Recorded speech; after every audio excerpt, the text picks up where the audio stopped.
হযরত বেলাল যখন ইসলাম গ্রহণ করেছিলেন এবং সেই সময়কার নিষ্ঠুর কাফের নেতা উমাইয়া ইবনে খালাফ যখন এ খবর জানতে পারে,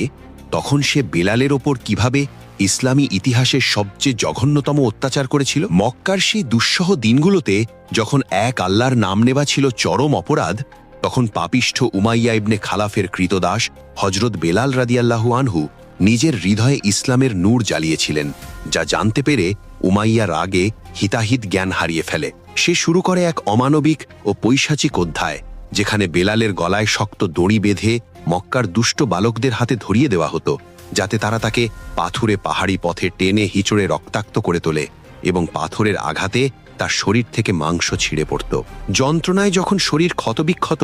তখন মধ্যাহ্নের সূর্য যখন ঠিক মাথার ওপর আগুনের বৃষ্টি ঝরাতো, তখন তাকে নিয়ে যাওয়া হতো মরুভূমির ধু ধু বালুচরে। সেখানে তার পোশাক খুলে আগুনের মতো তপ্ত বালুর ওপর